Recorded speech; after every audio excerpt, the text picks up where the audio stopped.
Preview.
Over the last 20 years, I have been a television and radio reporter in the Pacific Northwest.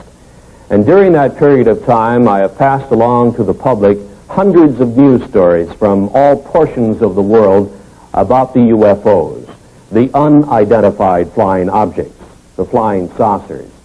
I have seen UFOs, but in all of those news stories, I've detected one missing fact. One incredible, glaring omission.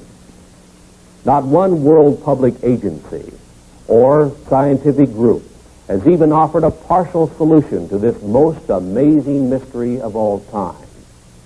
No public authority has told us who are the overlords of the UFO and why are they here right now at this time. There is no Air Force defending any portion of this planet that can truthfully deny that the following documented incidents did take place and that similar incidents are taking place almost every day somewhere in the world. In the southeastern United States, military aircraft have disappeared, and UFOs have been connected with those disappearances. Near Pascagoula, Mississippi, 2 shipyard workers were taken aboard a UFO and given physical examinations. In 1976, in Kentucky, 3 women were taken aboard a UFO and terrorized while the humanoid crewman of the UFO gave them physical examinations.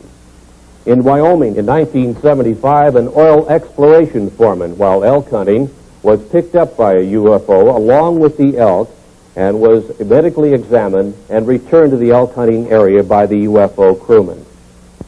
In Arizona in 1975, while working in open country, Travis Walton was zapped away for 5 days and kept aboard a UFO. A few weeks previously, near Alamogordo, New Mexico, a member of the U.S. military was examined by the humanoid crewman of a UFO. Rather than reveal that fact, the U.S. military found duty for Staff Sergeant Charles L. Moody in Western Europe. Before the kidnappers of the UFO, humans seem helpless. The largest circulation newspaper in the United States offers a $1 million reward for decisive UFO information. According to UFO contactees, this is what a UFO humanoid crewman looks like. This is the best UFO photograph in the world. The military took it years ago and kept it secret. NASA reveals its UFO policy. NASA astronauts have seen UFOs. You learn for the first time what the Air Force Academy teaches its cadet officers about the reality of the UFO. You learn UFO fact, not science fiction. In a surprise ending, you'll see the answers to this incredible worldwide UFO mystery. The origin of the alien intelligences who are the overlords of the UFO.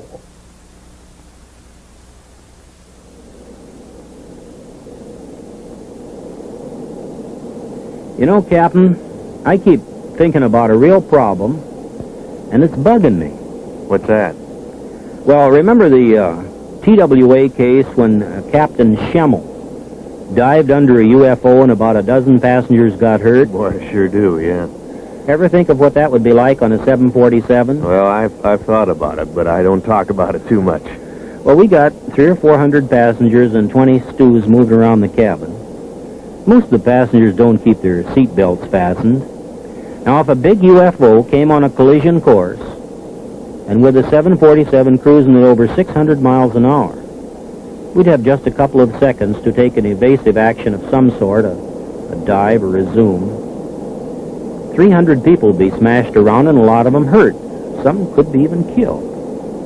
You couldn't tell what would happen in that cabin. Probably panic. Well, panic at the least, but you know, even if you got control and got down okay, the airlines couldn't hide a thing like that. But the FAA doesn't want to hear about UFOs, and they don't tell us, that's for sure. Now, if we talk about UFOs to the news media, we somehow get blacklisted and our jobs are in jeopardy. As an airlines pilot, no matter how many UFOs I see in the air, I'm not telling anybody about it. In the last half of this century, there has been one mind-boggling giant of a mystery, which has overridden the knowledge gathered by mankind through the ages. There seems to be no answer to the reason for the appearances of the unidentified flying objects, the UFOs. Public opinion pollster George Gallup reports that perhaps 15 million U.S. citizens, scientists, and other responsible observers have seen the so-called flying saucers, the UFOs. Who are the overlords of the UFO? What is their origin and their mission?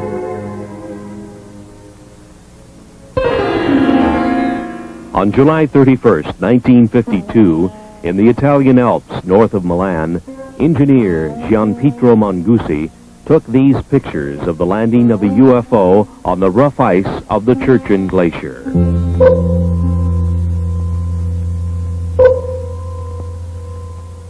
The UFO landing was only 3 minutes in duration. A humanoid in some kind of spacesuit with equipment on his back emerged from the UFO, walked partway around it, and then re-entered. And Mangusi had the pictures to prove it.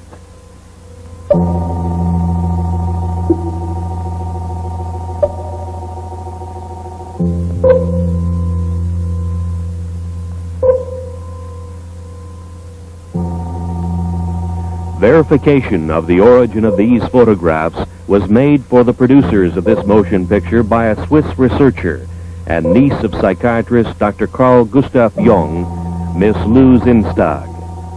Since that time, world newspapers have made note of UFO stories in all degrees, from casual mention to news of an all-out UFO invasion. The mental health of UFO observers was questioned. From 1951, another photograph of a UFO from Riverside, California, showing the very significant bell-shaped configuration with 3 spheres projecting from its underside. This is the most familiar type of UFO and has been seen and photographed worldwide by UFO researchers. Who are the alien intelligences behind this type of space travel device? Are the UFOs friend or foe?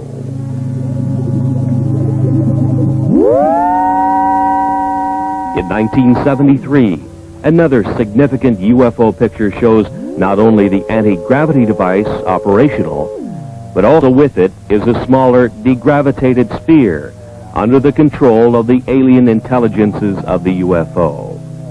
Who are the overlords of the UFO?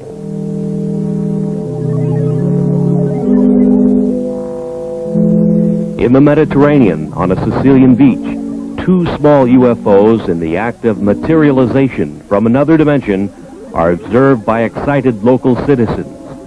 Materialization, a concept far beyond the understanding of modern science, but used by the alien intelligences of the UFO. A PhD in biochemistry on the faculty of the University of Oregon in Eugene took this picture of a UFO in the act of materialization from another dimension. 3 times during the shutter snap interval, the UFO appeared and disappeared, and here is the evidence.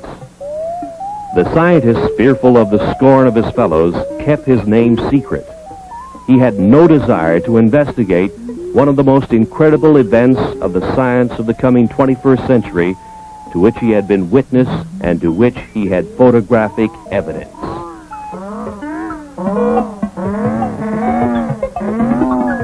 Kidnappings have occurred of military jets, people, and automobiles full of people. The military is helpless, and so are the police departments of the world. Where is the origin of the UFOs? UFO Quebec carried this sketch of a UFO humanoid crewman with a map of the star system in the vicinity of Zeta Reticuli, many light years away. This was indicated to UFO contactees Betty and Barney Hill. Is it truth, or is it a cover-up story? 2 UFOs over San Francisco, similar to UFO surveillance stories and photographs to come from every major city in the world. Iron Curtain scientists have stated publicly their feeling not only that UFOs are real, but that they have the same type of experiences which match those published in the Western world. We now reveal the facts of the UFO which couldn't be kept secret. The planet's most incredible unsolved mystery.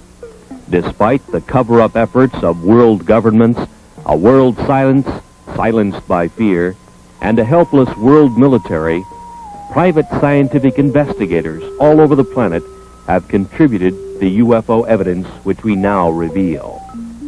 The UFO, the secret that couldn't be kept, that can no longer be covered up. Mount Rainier in the state of Washington was the area where private pilot businessman Ken Arnold, flying back to his Idaho home, first saw 9 disc-like flying objects on the sunny afternoon of 24 June 1947. They were moving at 1,500 miles an hour, a speed far exceeding anything we could put into the air at the time.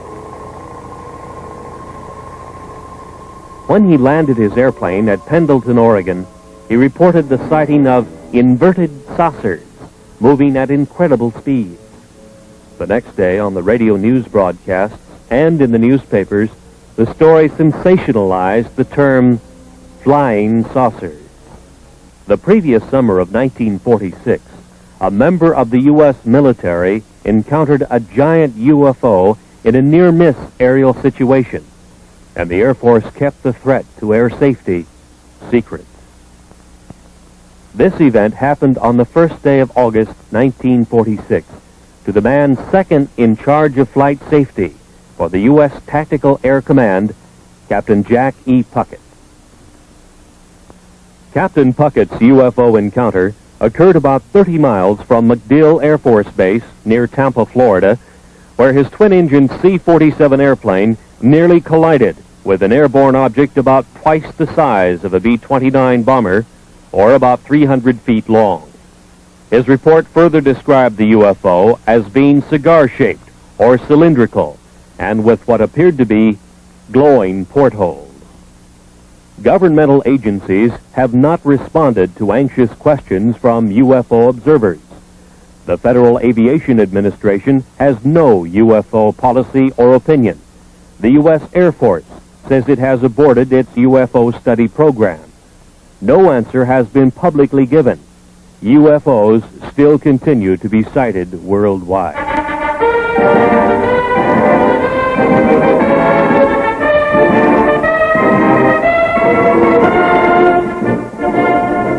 At the U.S. Air Force Academy in Colorado Springs, the cadets in training will become the officers who will police our airspace for the next crucial decade. While in the air, in the most complex airborne machines that our engineering science can design, they will encounter the far more sophisticated UFO, which worldwide research has now shown can disable the most reliable electrical and electronic systems of an airplane. The course of instruction at the U.S. Air Force Academy must contain some reliable information concerning the reality of the UFO.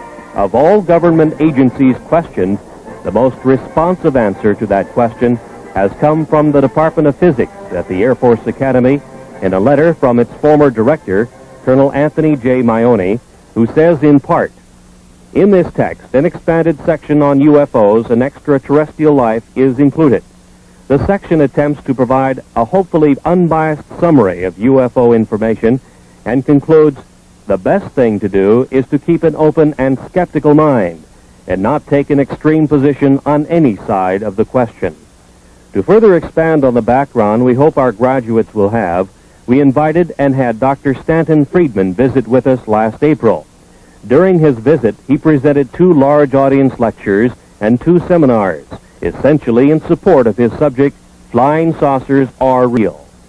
I hope you gather that we do make a continuing and real effort to provide our students with all views of current topics. They are expected to come to their own mature conclusions based upon the broadest foundation of knowledge and information that we can provide. Yours truly, Anthony J. Maione, Colonel, United States Air Force, Professor and Head of the Department of Physics. He tells of the text, Introductory Space Science, and reveals exactly what the cadets at the Academy are being taught about UFOs today.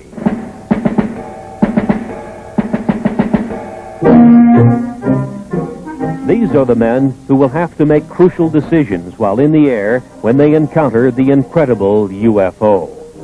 In the past, officers of the air forces of the world were given no instruction or any preparation whatsoever for this mind-chilling experience when they meet the spacecraft of the overlords of the UFO face to face.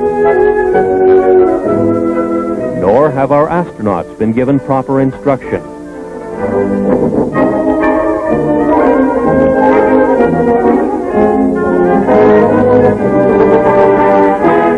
From Introductory Space Science, Volume 2, page 466.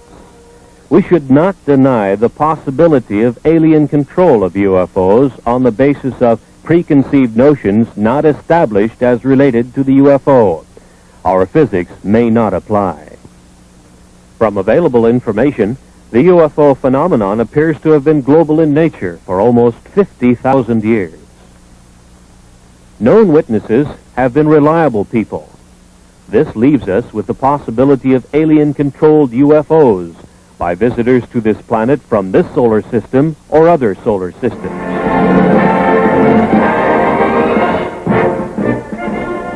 The existence of at least 3 or possibly 4 different groups of aliens, possibly at different stages of development, which implies the existence of intelligent life on the planets in our solar system, or a surprisingly strong interest in Earth by members of other solar systems, the Air Force Academy text admonishes its officers in training to keep an open mind on the baffling subject of unidentified flying objects.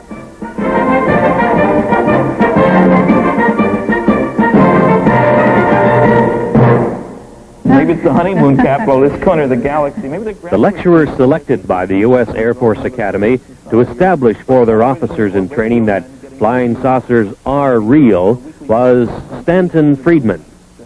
They could be mining engineers. He had been appearing on the lecture circuit in various U.S. colleges as a UFO analyst with a high level of scientific training. Friedman's academic background includes a bachelor's and master's degree in nuclear physics from the University of Chicago. His employment background included much high-level work in space science in the area of fusion rocket research and nuclear-powered aircraft. He was 14 years with such aerospace contractors as TRW Systems, Westinghouse, and General Electric. He says UFOs are the most challenging scientific problem of this or any other age. He made the following statements in public in Seattle, Washington, the home of one of the world's largest aerospace manufacturers, Boeing. The government has never really said what it's been credited as saying, that there are no flying saucers. They really word their press releases very carefully. The press takes it that last step. I think every government in the world has three major problems along these lines with regard to UFOs. One, they'd like themselves to figure out how it works, because it makes a great weapons delivery system. It makes anything we're flying look pretty naive by comparison. Two, you'd want to make sure that the other guy doesn't figure out how to duplicate their behavior, because then you have a defense problem. If he's got something that flies like these things, we got a problem because we can't handle it. And three, perhaps most important, a kind of philosophical political problem.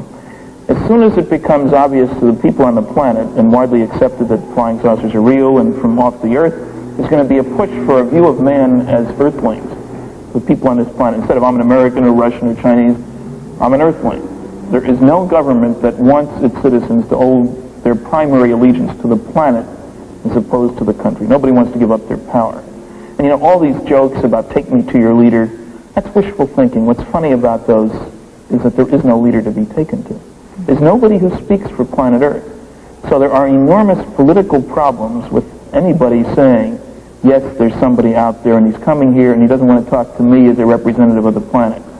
How do we choose who speaks for the planet? I don't know.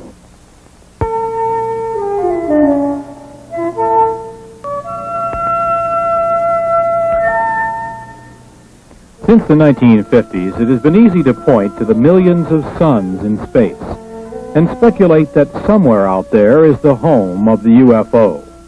That UFOs are spacecraft from some other Earth, orbiting some other sun, just like ours. From a visible sun in the visible universe. Perhaps so, perhaps not. But the UFOs could also be from an invisible dimension, in the invisible portion of the universe, which our science cannot easily detect. Perhaps one or possibly both of these concepts will one day be the explanation of the origin of the UFO. The Air Force Academy text on space science concedes that 2, 3, or even 4 levels of alien intelligences might be involved.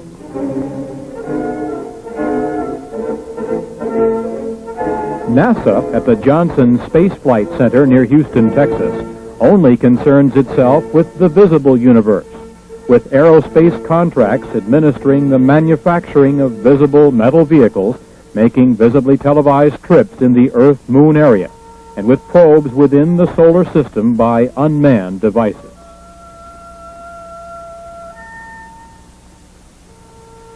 NASA astronauts in their Skylab make a track across the nighttime sky, lit by millions of suns. The activities of the astronauts are minutely planned and carried out, but the framework is that of Earth science as we understand and engineer its application. There seems little room for productive scientific speculation, perhaps because of the $38 billion NASA space budget, which is highly criticized in many quarters.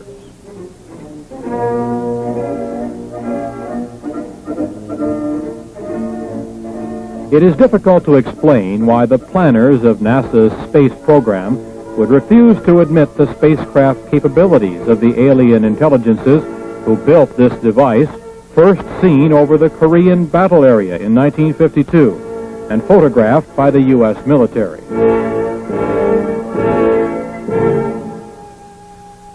This picture was available to NASA. Obviously, it is not a picture of anything manufactured by humans on this Earth.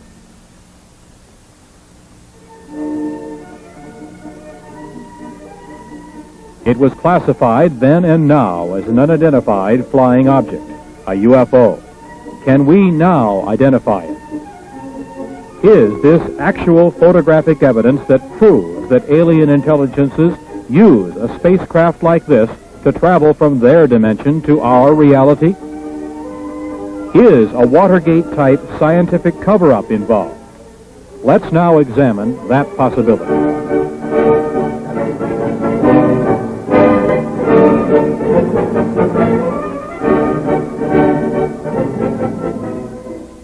NASA first had warnings of UFOs from the pilots of its own X-15 project. The X-15 is a rocket-powered airplane which is launched high over the desert test area in California. The B-29 bomber is the launch vehicle which takes off, flies to its highest possible altitude, and then launches the little rocket-powered airplane. The test pilot gives it power, and the airplane goes through its maneuvers. Various complex engineering problems are worked out by such testing. And the engineering flight test pilot is one busy man.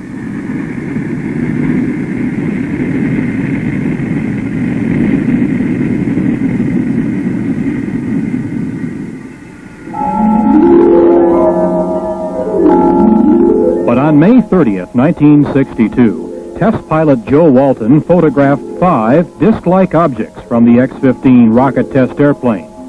The UFOs were very similar to the disc-like objects seen over Mount Rainier 15 years earlier by Ken Arnold.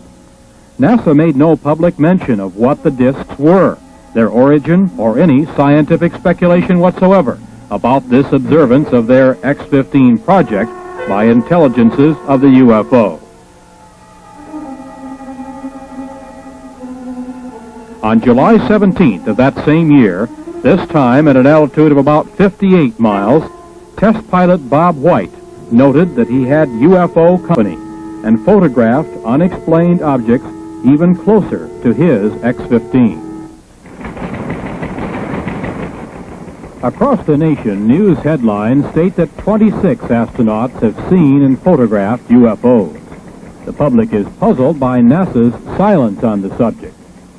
The producers of this motion picture were answered on 2 occasions by high public affairs administrators of NASA, who stated, "It's not in our charter to investigate the UFO."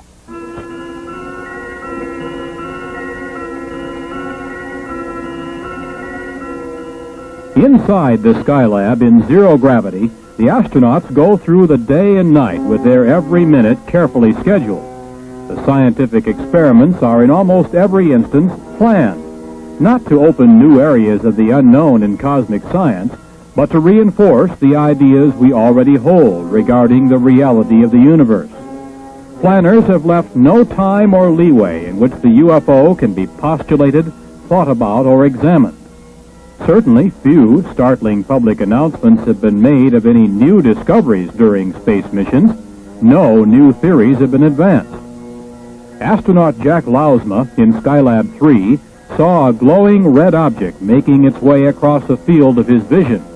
He photographed it from his little planetoid in space, the NASA Skylab. It could have been explained as a meteor glowing red in space, except that there is no atmosphere in space whose friction could heat a meteor to a red glow. Was it a UFO observing Skylab? NASA remains silent.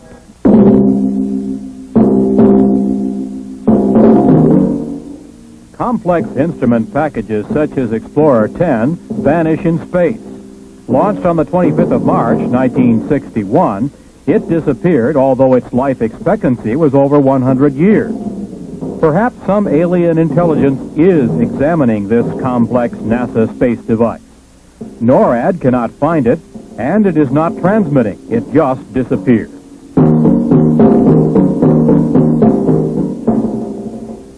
What is the photographic evidence that UFOs are watching our every space move? Why is it so hard for the project managers of NASA to accept the reality of the UFO? Is there a high-level scientific cover-up? And if so, why? Governments are charged with upholding the law, and no law on Earth is more basic than the law of gravity. No wonder the obvious anti-gravity capability of the UFO makes governments uncomfortable. Bravely, some astronauts have stated that they believe in the reality of the UFO and the capability of the UFO to defy gravity while our giant rockets consume enormous amounts of fuel, putting a simple space capsule or Skylab in orbit. In the dark blue of space, in silence orbiting the Earth, the Skylab is the planetoid home of its crew. The crew is like the NASA test pilots in the X-15, busily occupied and concerned with the scientific work outlined for them by their NASA masters. Life support in Earth orbit is a scientific victory in itself and a major achievement for Earthlings. But outside alien intelligences are again observing the progress of man from Earth. 2 UFOs are photographed by an astronaut during a spacewalk. The hatch is open. The astronaut is working his problem. Again, 2 UFOs flit by. Just moving lights, something that could be easily ignored unless we obtained other pictures and other explanations. Actual pictures which could identify the UFO as a solid object with a mission and under intelligent control. One of the most remarkable instances of UFO photography took place in 1968, here above the Boeing Space Laboratory, south of Renton, Washington. Several photographs were taken of a UFO by then 14-year-old Scott Silty. It showed its anti-gravity capabilities as it hovered over the center in 2 locations. His efforts produced probably the only detailed shots of a UFO materializing to show configuration and portholes. His junior high school instructor, Jim Holm, was given the negatives to develop. Holmes, he didn't know what to expect, but became a believer when he saw what the young Silty had apparently captured on film. When they came in that morning and they said, hey, we got the pictures we were talking about, naturally, you know, junior high students, you're a little bit reluctant to believe everything they say. But then, you know, as things proceeded, what happened was I developed the pictures, and we know the results now. What is your impression of what that object is? I'm always hesitant, but I would have to say that believing the students and the type of students they were, it almost definitely had to be some type of a flying object. Right out there. Right. And it's a little eerie. The thing that shook me up at first is I was reluctant to believe them. And when I printed or developed the film, I really couldn't see that much. But I was shocked. I have to admit, I was shocked when I put it in the enlarger. And through the enlarger, I could see a great deal more of what the object looked like. Like the portholes.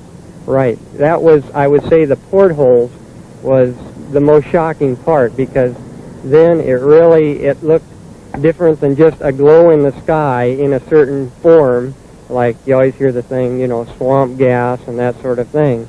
But no swamp gas is going to have portholes or a configuration geometric the way that was. One man who has spent the last 25 years researching and keeping track of UFO sightings in the United States is Seattle fireman Robert Gribble. He has spent his spare time gathering all data possible that will help him keep track of when and where they take place. The pins on this map indicate sightings in the U.S. for just 1 year. Over the past quarter century, he has come to some conclusions based on the number of sightings he has recorded. We have received and recorded some 30,000 sightings since 1955. Have you noticed any particular patterns that developed in pinpointing the UFO sightings on these maps? No, we have found no marked pattern, although we do believe that they are following two procedures. One, a surveillance of the land areas, a very close surveillance, and a close surveillance of the people, and it seems to fluctuate from one to the other. Now, through all these years of research, you must have drawn some conclusions about what they are, what the UFOs are. Well, we firmly believe that what the people are seeing and those objects which we have classified as unknown are actually vehicles not manufactured on this planet. How can you draw that conclusion? How do you know?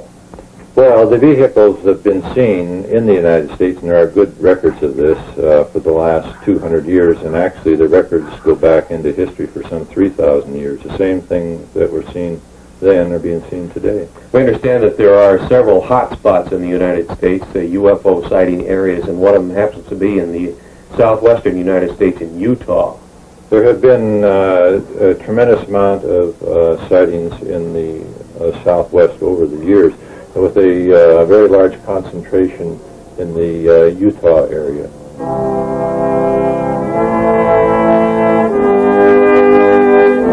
The Canadian UFO Report was one of the initial UFO publications to headline the story of the possibility that much of the early Mormon history tells of a contact with an alien intelligence, the angel Moroni.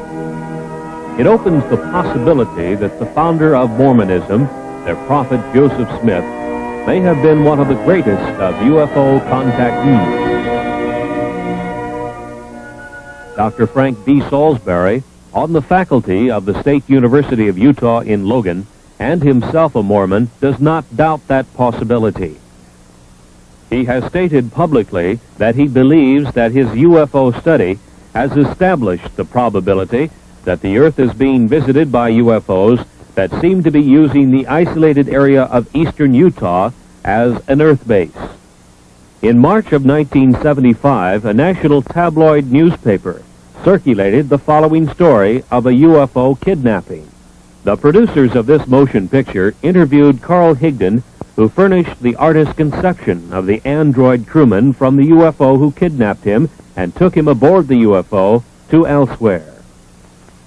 Higdon was given a physical examination in a tower by a huge TV-like eye, rejected, and was returned to the elk hunting area in Wyoming, where he was picked up. While on his 8-hour UFO trip, he encountered a teenage boy, 2 young girls, and a man in his 60s, also guests of the UFO intelligences.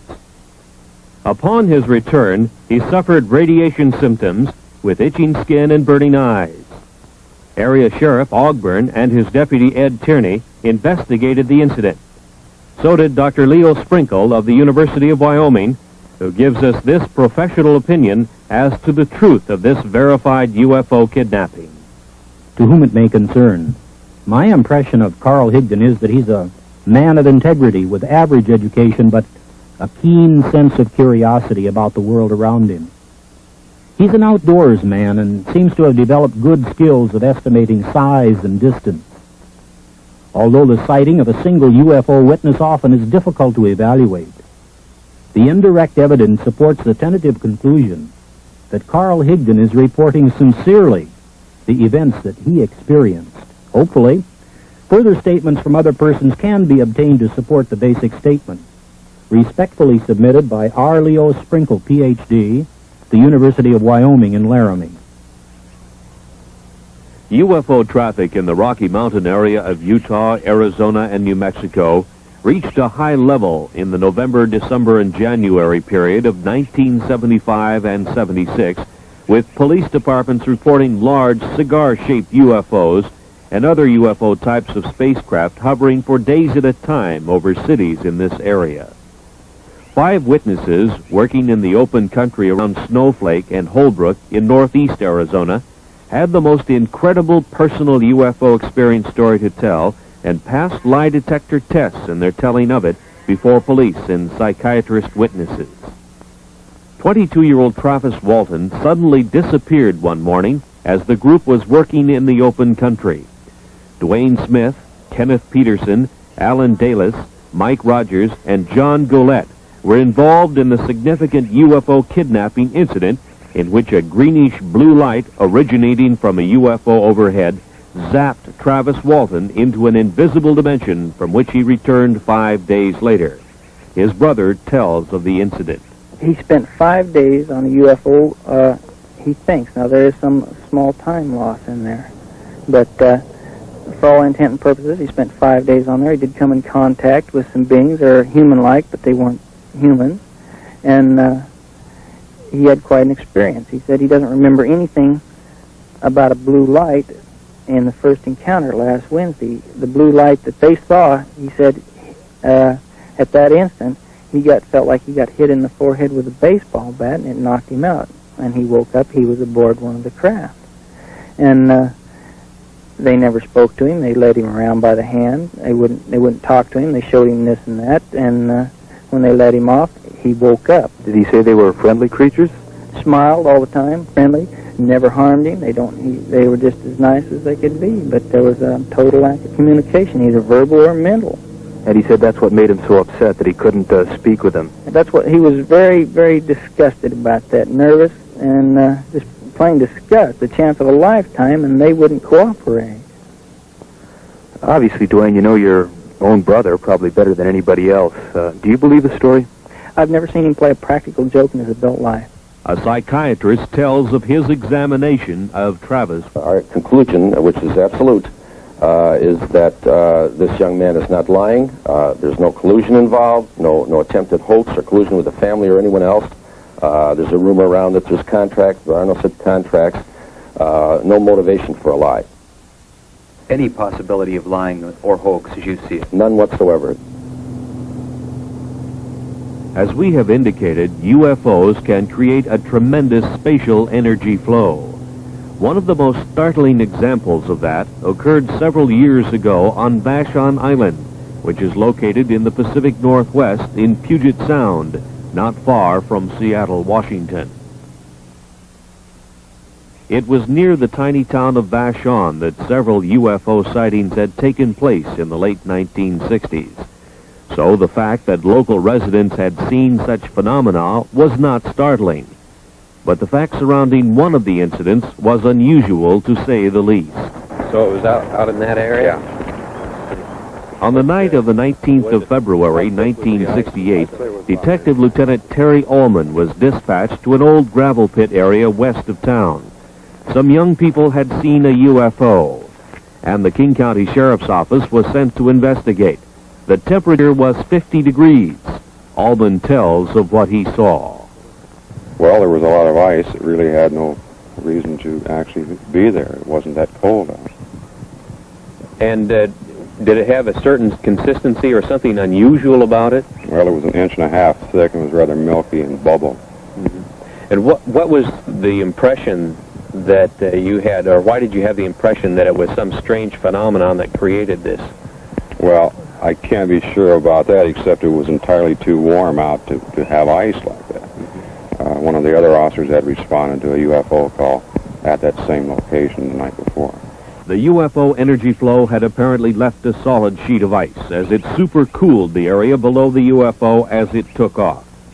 At the freezing temperature of 32 degrees, it would take some 113 hours to freeze the pond 50 feet in diameter with a sheet of ice 2 inches thick, and the weather had not been that cold.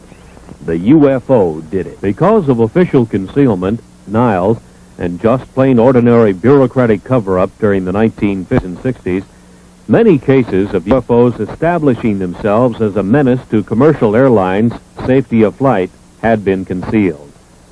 One night, 10 of 85 passengers aboard an American Airlines commercial flight were injured when their pilot, Captain Ed Bachner, took evasive action to avoid a UFO encounter. It happened to flight number 966 on the night of 17 July 1957 on a flight from El Paso to Dallas, just 50 miles east of El Paso over Salt Flats, Texas. The UFO continued along the Gulf Coast to Gulfport, Mississippi, where it turned north. Traffic control radar tracked the UFO, and the military was alerted. In the vicinity of Meridian, Mississippi, the Wing Intelligence RB-47 electronic surveillance airplane tuned in the UFO's emission on its ALA-5 pulse analyzer. As it moved west toward Dallas, Texas, the pulse train of the UFO was analyzed as having a 3,000 megacycle envelope, a duration of 2 millionths of a second, and a repetition rate of 600 times a second. This was identifiable electromagnetic emission from a UFO, which was also being tracked by military and Federal Aviation Agency radar. The UFO circled Dallas and Fort Worth, Texas, and headed north to Oklahoma City, and continued its track north, followed by the Wing Intelligence electronic surveillance aircraft. This was continued until the U.S. Air Force plane was to run low on fuel near Forbes Air Force Base. At 1:45 on the morning of April 3rd, 1975, some 20 or more law enforcement officers in 5 North Carolina counties pursued a bright, glowing, unidentified alien spacecraft. Newspaper headlines told of a major incident which was, in effect, kept secret from the rest of the nation. Newspapers, radio, and television all over the world remained silent on the stories because wire service editors did nothing to emphasize their significance.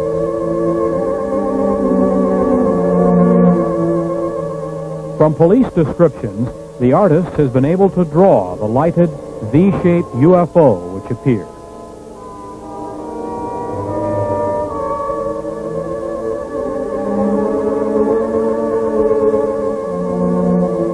No responsible agency gave to the public any scientifically supported explanation of the origin or mission of the alien space travel device.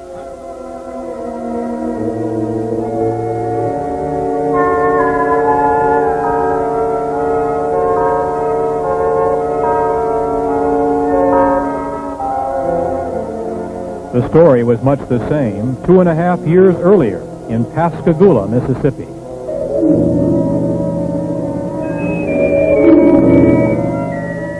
The Pascagoula Press first headlined the story October 12, 1973, and told the nation about 2 shipyard workers, Calvin Parker and Charles Hickson, who had their fishing trip interrupted by a glowing, blue-lighted UFO which landed near them.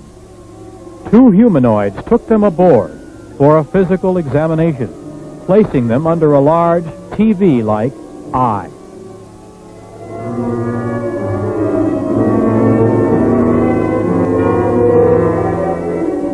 Scientists were quoted as saying that the UFO report was true. NASA was supposed to probe, but didn't. Federal agencies were asked to investigate, but didn't.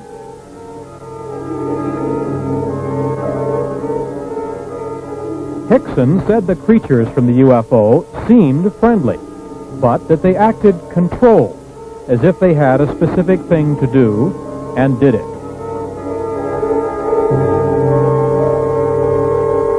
They were about 5 feet high, pale and ghost-like, with crab-like hands and rounded feet. As Hickson and Parker were taken aboard, they suddenly began to float on air, became weightless, and totally helpless.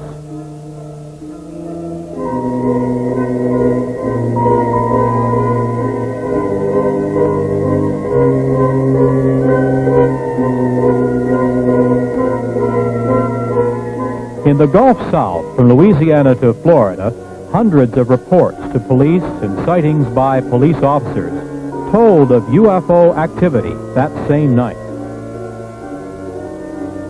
No government agency concerned itself with this UFO kidnapping publicly. Luckily, Hickson and Parker were returned. But what of the kidnapped victims of the UFO intelligences who are not returned? Are the UFOs friend or foe? Or are they conducting a project in which humans become nothing more than guinea pigs? This is serious speculation. Kidnapped victims seem to end up on a missing persons list, and no agency on Earth can locate them. The alien intelligences of the UFO are from somewhere, either in our dimension or from another dimension, which is difficult for anyone to detect. Misunderstanding the complete dominance of man by the UFO intelligences led the city fathers of Ocean Springs on the Gulf Coast to seriously decide to solve the problem by passing a law prohibiting the landing of UFOs in that area. Alderman William F. Dale, Jr. thought the local police should be able to handle it. It almost became a law, but the mayor of Ocean Springs, Tom Stennis, broke the tie vote. He said, "Let's make them welcome." As yet, no world governmental agency has demonstrated the power either to make UFOs welcome or to combat their landings and possible kidnapping. It's obvious that humans are helpless.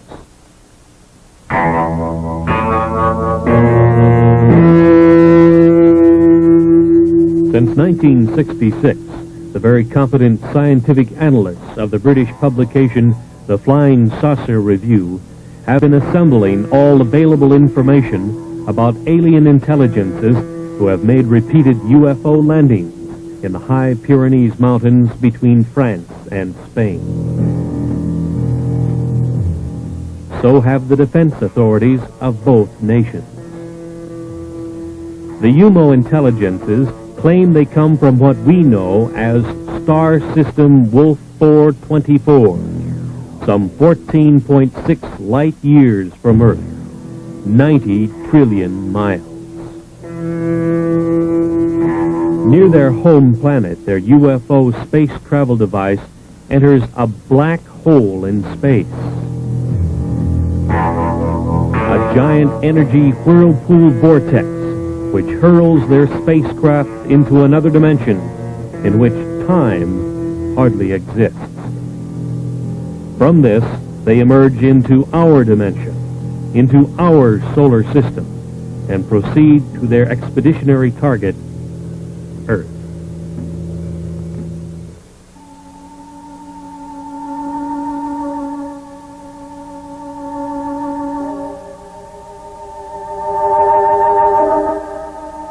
Later, the UMOs were to tell the European investigators that the universe was at least a 10-dimension unity. Perhaps even more, they were not certain. But they knew of and used at least 10 dimensions of reality. Each reality was separate from each of the others. Each of the 10 realities had its own rules of energy manipulation. Even though there were 10 dimensions which were open to space travel, reckless energy misuse in one dimension can disturb the cosmic unity of another dimension and its inhabitants. Telepathy is used to receive knowledge during space travel. The mind, said the UMOs in the quiet areas of space, is especially open to pure cosmic knowledge received by telepathy. Any mentality can receive and benefit from knowledge received by telepathy. The more telepathic ability is exercised, the more valuable it becomes, the UMOs learned, as they learned many of the high scientific secrets of the solar systems they traveled through in their space exploration projects.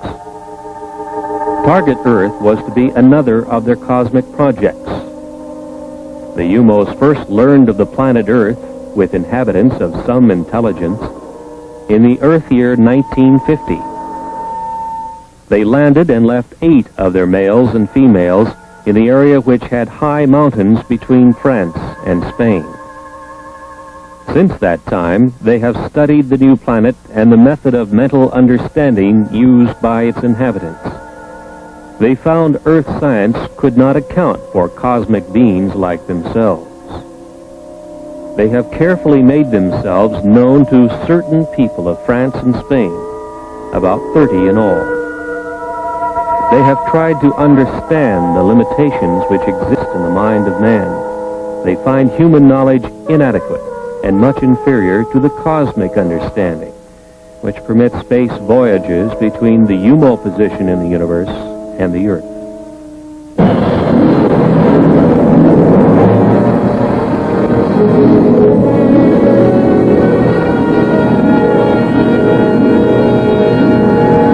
At 800,000 miles, Jupiter looks to the Earth-developed eye like this. To the UMO, perhaps different. Jupiter's moon, Ganymede, is some 8,000 miles away and moves in its orbit.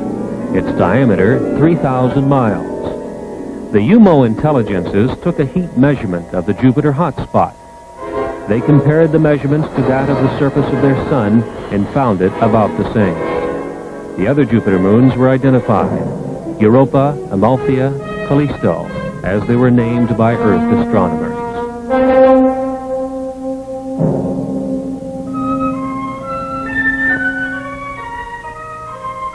The spacecraft continued to the next solar system checkpoint, also at the same time slowing its rate of travel.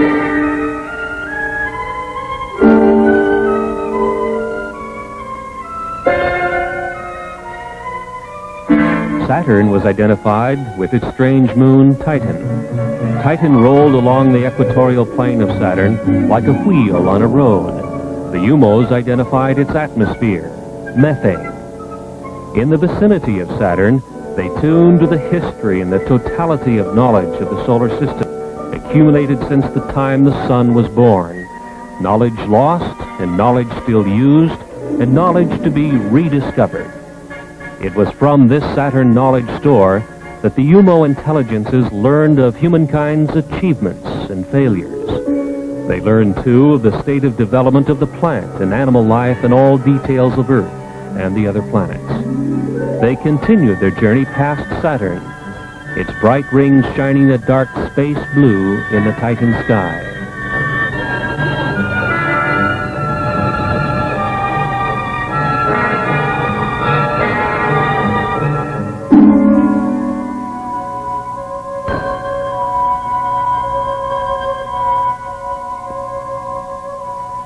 The cosmic voyage continued to Mars. A close look at Mars revealed snow at the base of its mountains of Mitchell. On Mars, with its thin atmosphere and low water vapor content, the snow behaves differently than on mountain peaks on Earth.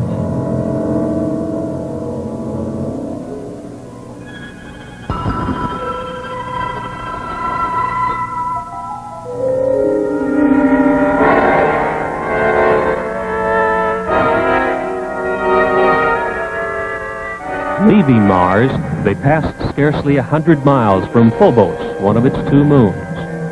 4,000 miles above the red storm-swept planet, Phobos is a dark clump, only 16 miles in length.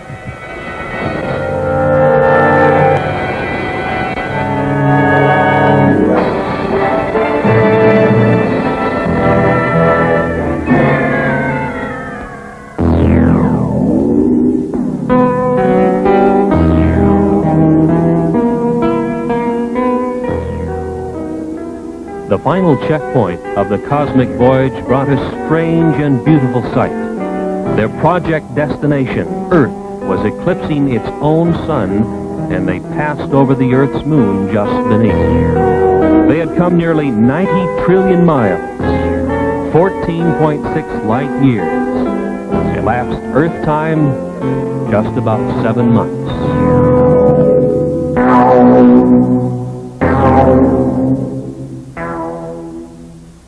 Came now the moment to synchronize the UMO UFO's space travel time with the time of the expedition's target, Earth.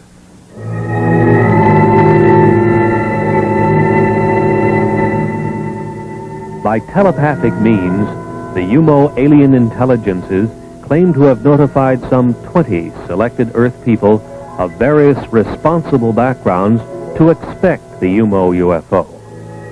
These people lived in de Valderas photographs, which were published nationally in Spain after thorough investigation by the national magazine Horizonte. During the years since 1966, Much of the UMO information has been investigated by competent people of England, France, and Spain. And to this date, such evidence as these UFO photographs appears to be factual. Dr. Claude Poer, Director of Scientific Programs in the French Center for Spatial Studies, stated publicly that a 2-year investigation resulted in staggering confirmation of statements made by the non-earthly intelligences. The French Minister of Defense, Jean-Claude Boré, in a nationwide radio broadcast, confirmed that the national police in France had a great number of statements on file from reliable witnesses who had reported over the last few years UFO appearances. He said he believed the reports tell of scientifically interesting events and that the top scientists of France were making a continuing study of reported UFO sightings.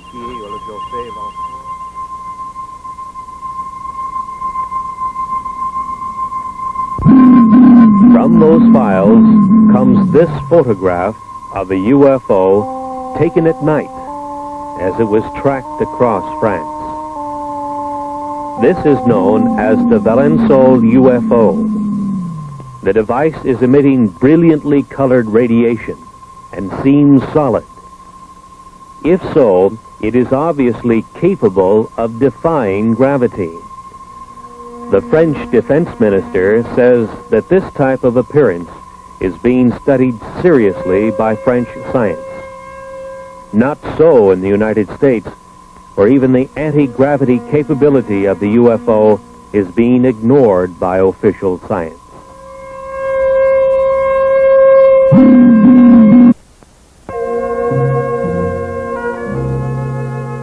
As they said in Spain, the alien intelligences of the UFO may originate from a planet called UMO, 16 light years from Earth, and they may not have.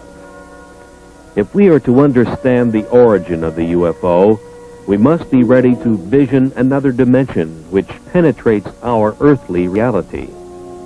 It is a higher energy dimension from which the UFO can materialize to our vision, our cameras, and our scientific instrumentation.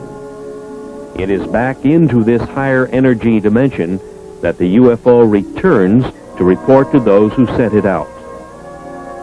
The crew of the UFO is an especially designed robot humanoid which was produced to do its job in both dimensions. Target Earth is a long-time intelligence and sample gathering project of the aliens of the UFO. The incredible energy manipulation which enables UFOs to move between dimensions seems to occur underwater.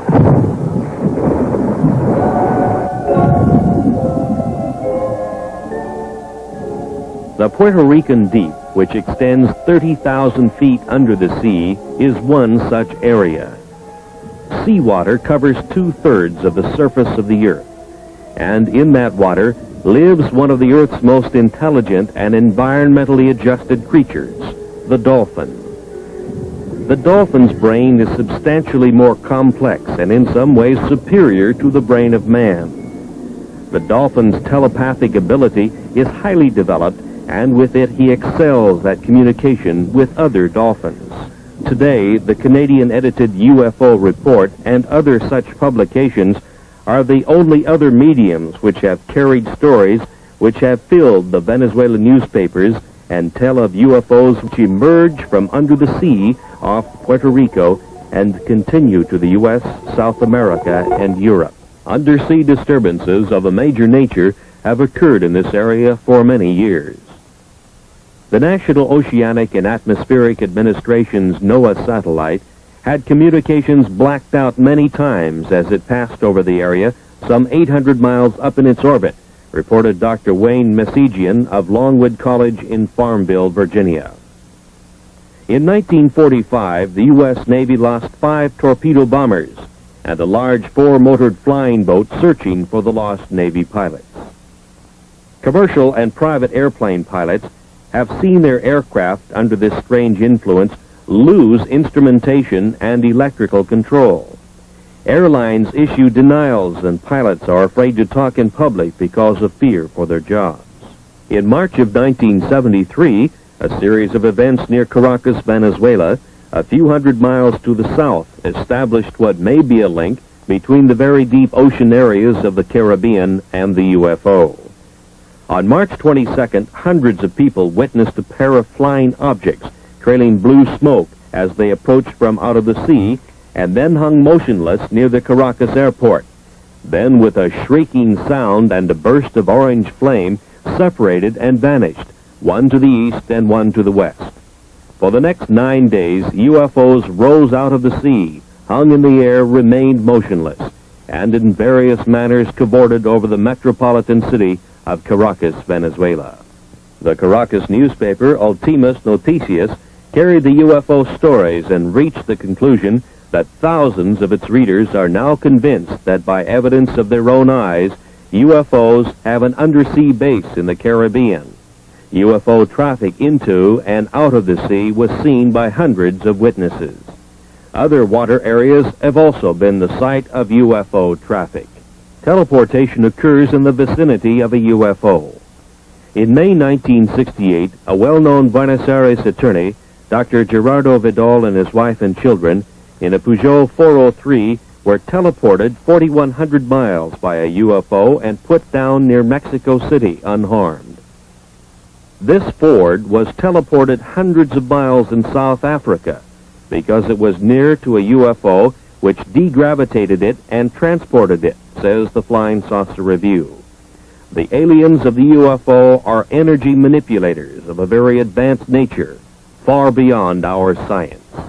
In the search for the method of communication with alien intelligences of space, such as the Overlords of the UFO, some of the most significant work in the world has been done by Dr. L.G. Lawrence, president of the Ecola Institute of San Bernardino, California, a research foundation.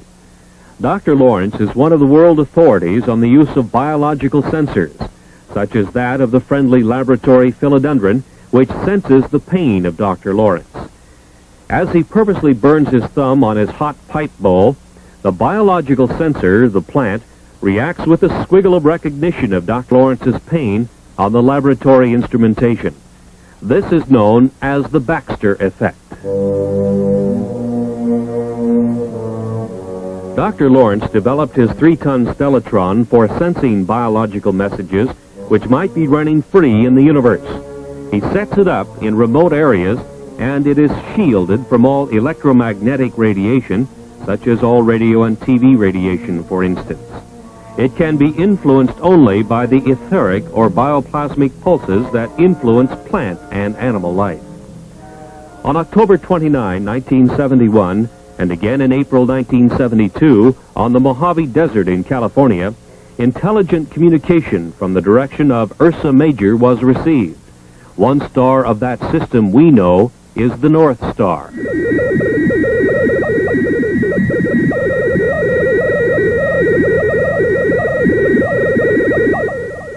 The intelligent character of the overall pulse train is implied by the discrete spacing patterns and the repetition of recognizable patterns. Again, for the first time in public, you now hear the modulated signals, a message as yet undeciphered, which originate in outer space. This has been brought to you by special permission of Dr. Lawrence, and it is a scientific first.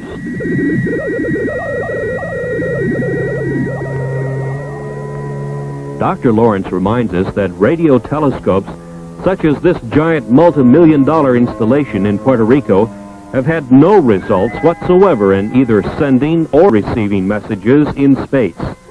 Radio telescopes seem useless in receiving cosmic messages, probably because they are looking and listening to the wrong possible sources.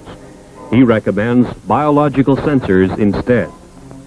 His low-cost equipment has resulted in a tape recording of interstellar communication, and it is on file with the Smithsonian Institution in Washington, D.C. There is perhaps no more convincing witness to the UFO than the world-famous Israeli psychic Uri Geller, whose mind-boggling extrasensory powers have baffled millions of people all over the world.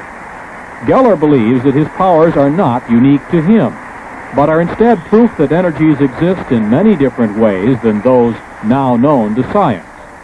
Later, we will see Geller demonstrate his bioenergy powers before a live audience. Geller leaves little doubt about his feelings on the subject of UFO. Let me tell you, I've never seen an extraterrestrial being in my life. I wish I will, and I know I will one day. You know, maybe they're even around us, and we don't even know. Maybe they look like people.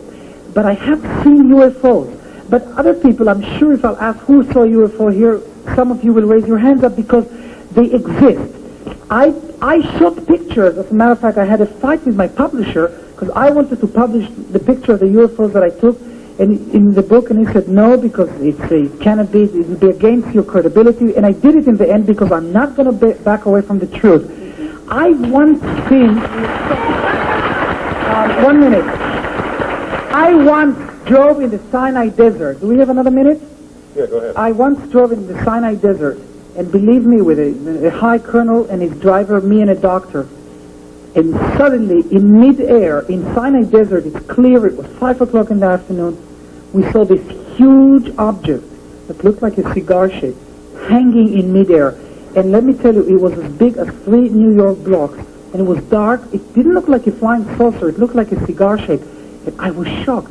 And immediately, I get goosebumps when I talk about it. I told the driver, please, look what, and the colonel, and you know what? They didn't see it. And they said, what are you looking at? I said, my God, can't you see that thing in the sky? They couldn't see it. So I think sometimes, what is really going on? Is it really implanted in my mind? Is it really not out there and only, or is it there and only the people who believe in it can see it? I don't know. There are questions that I can't answer myself. Some call him a magician. Others call him a sorcerer. Some even call him a messiah. But whatever they call him, the world has never seen anyone quite like Uri Geller. So when Geller recently toured the United States, it was no wonder the crowds turned out to greet him, to witness his powers, and to line up for autographs on the cover of his new book. They stood in line because they had just witnessed an extraordinary sight. Hundreds brought with them broken watches and clocks, many of which hadn't run for years. Then they sat back and watched the bioenergy of Uri Geller go to work. You can see that the second hand, can the camera show the second hand? That'd be a tough shot, I think. I don't know how to show it, that it's not working, but tell me to... Well, whatever, it's not digging. He is working with. He's got a whole huge handful. How many there? Maybe 10. I don't know. Let's go.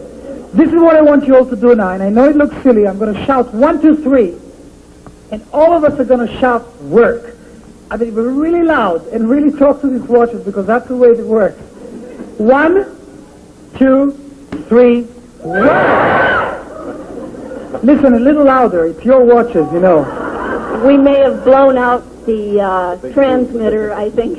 One more time. 1, 2, 3, work! Hold it for me for a second. Okay. Now what I do is I sort of finally put an energy into it, and I say work, and I just talk to these watches. His left hand over I'm sure most of them will. And just clenching his fist. He's clenching his fist over and over, just above the watches. It's working. This is working. It is. Okay, here's a watch that's working. Another one is working. Hand them to me and I'll try and identify the watch. It's a very ornate This is also working. Jewelry bracelet watch is working. The second hand is sweeping along on this. Working. It's working. Here's another one. Working. This is a Timex. Here's a Seiko watch. Goodbye. Now wait a minute. Then, while hundreds watched and thousands more listened on radio station KVI, the city of Seattle witnessed the power of biological energy in an even more convincing form. This is what I want you to do. I'm holding these keys in my hand very, very gently. And what I want you to do, Ken, is put your hands on these keys, cover them, and start with, cover these ones. No, not very, very gently like that, and the other one.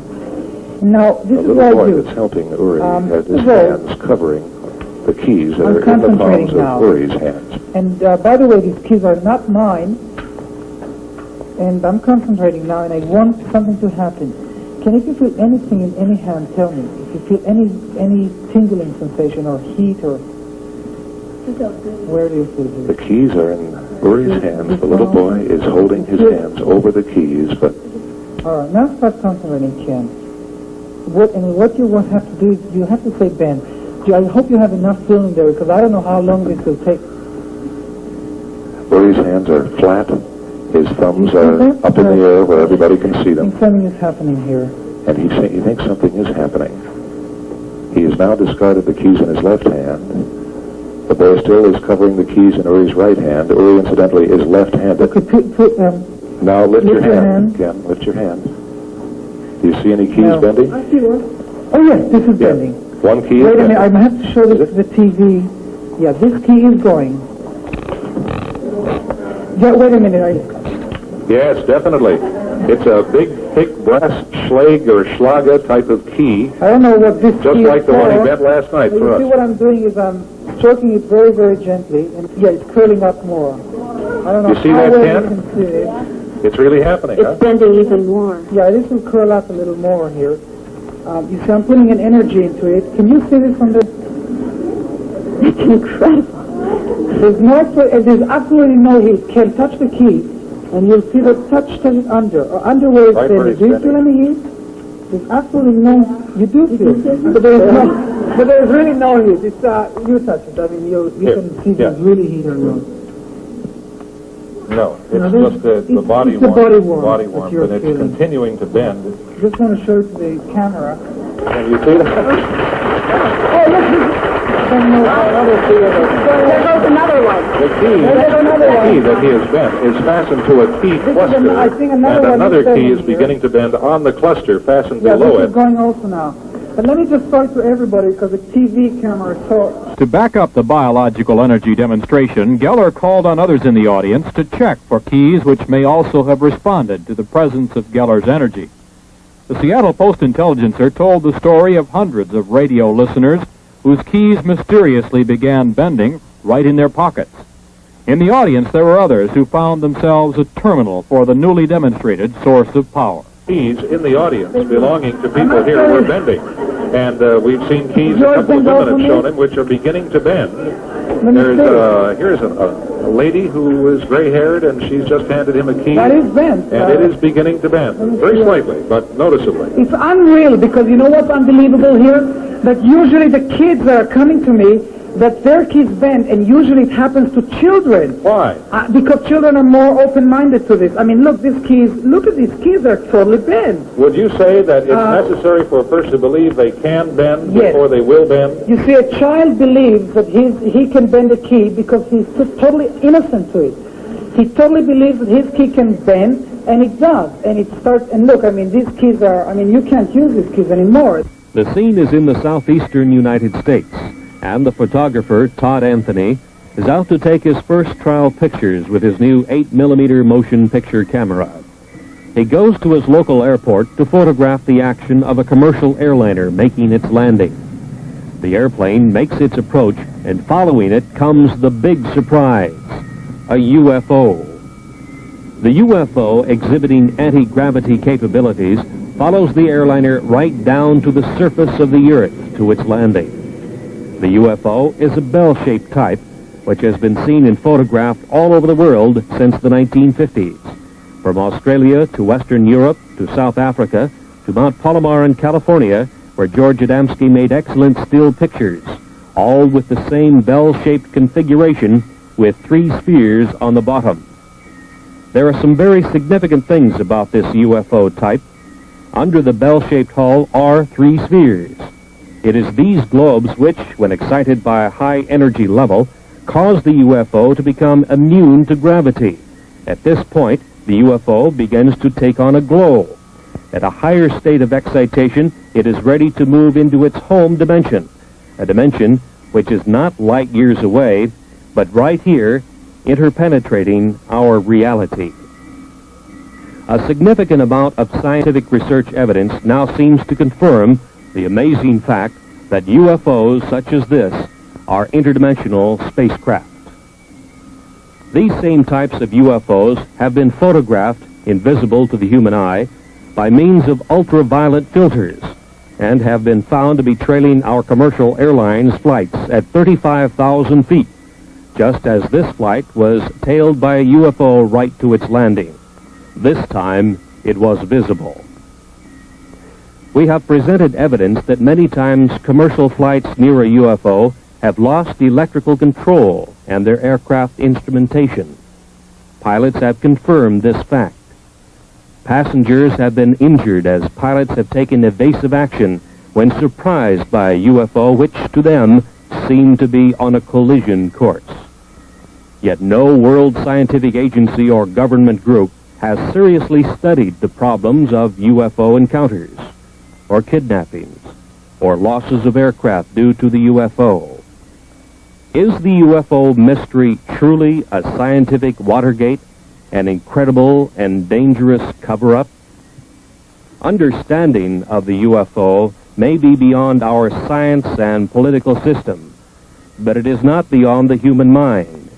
The alien intelligences of the UFO and the human earthlings are all common inhabitants of the cosmic energy intelligence continuum. Dr. Lawrence at Ecola Institute showed us with his stellatron that the alien intelligences of the UFO might be in cosmic communication by use of a high-level energy which we know as etheric, bioplasmic, orgone, or nearly 100 similar names. But it is unrecognized in our science and in our civilization, which runs and communicates on the energies of the electromagnetic spectrum. Uri Geller mentally directs his biological energy and that of other people, and they bend metal keys. In the vicinity of UFOs, aircraft lose electrical control and instrumentation, and without doubt their structural integrity is also affected by this energy which bends keys. Other more incredible things are happening. During a single year, for instance, nearly 10,000 head of farmers' livestock have been mutilated in an area from Texas to eastern Oregon and Washington. Police and agricultural scientists alike are helpless. No flying predator exists which mutilates an animal's tender parts or swallows it up completely, leaving behind a bare skeleton. UFOs can be blamed, says the University of Wyoming student newspaper. There is now striking evidence that the cause is not a configurated UFO spacecraft, but what is mistaken for a UFO is something just as new to science. Invisible flying predators, which can be photographed with the aid of an ultraviolet filter 18A and Ectacolor film. This was first accomplished by Trevor James Constable, a UFO researcher for a quarter of a century. Constable, in Southern California, builds equipment which gathers orgone energy, or etheric or biological energy. Years ago, he noted that his energy-gathering devices attracted invisible critters. He also photographed them at 35,000 feet through an ultraviolet filter near a commercial jet. They were invisible to the pilot.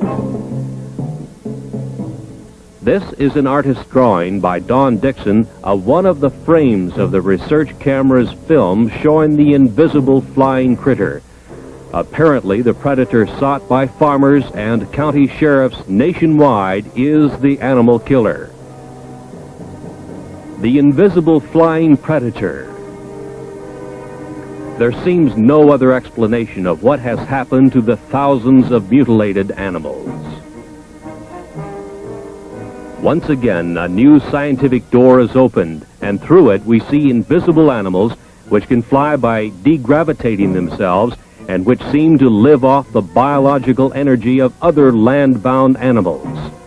They may or may not have any connection with the spacecraft UFOs, but it seems they have been mistaken for configurated UFOs with their humanoid crewmen, bound on their separate mission of the study of the Earth's inhabitants by means of kidnappings and sample gathering of Earthman's devices.